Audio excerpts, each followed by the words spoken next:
दौरान मेंस हो गया, मेंस भी क्लियर हो गया और फर्स्ट अटेम्प्ट था। ज्यादा कुछ स्ट्रेटजी भी नहीं थी, सिर्फ मेहनत थी।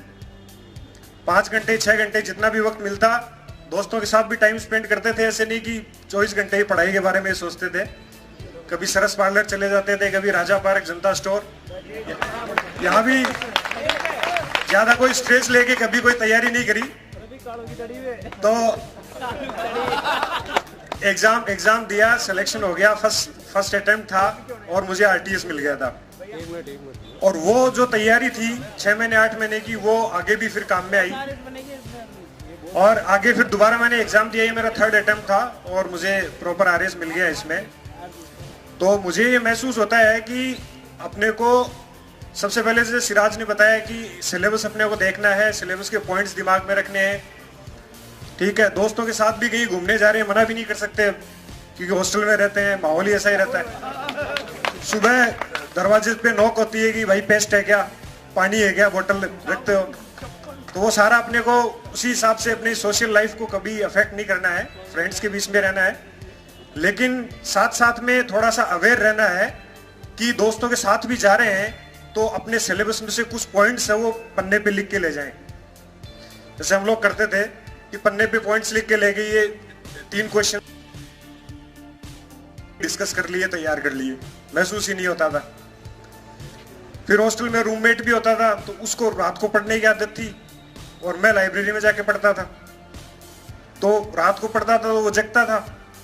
तो वो रूममेट भी आपका होगा, मुझे लगता है जयपुर में कोई मुश्किल ही, हम सब लोग गांव से आते हैं तो अकेला तो रूम लेके कोई बिरला ही रहता होगा, सब लोग रूममेट के साथ ही रहते होंगे।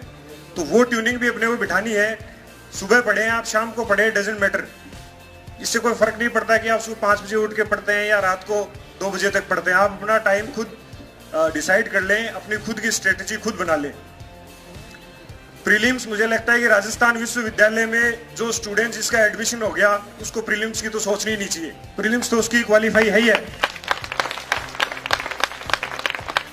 अपने को मेंस की स्ट्रेटेजी बनानी है कि जो भी सिलेबस है वो माइंड में रख के, और बाहर न्यूज़पेपर भी हम पढ़ रहे हैं तो न्यूज़पेपर में भी जो सिलेबस रिलेटेड कोई भी टॉपिक है, उसकी कोई भी उससे जुड़ा हुआ टॉपिक अपने को मिले तो वो वहीं आप ग्रास्प कर लें।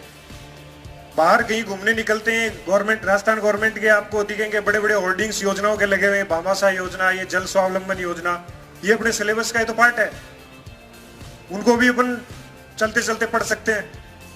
कोई स्पेशल, मेरा मतलब ये है कि कोई स्पेशली आपको वो रटने की और 12-15 घंटे पढ़ने की और किताबी कीड़ा होने की जरूरत इसमें मुझे तो महसूस होती नहीं है।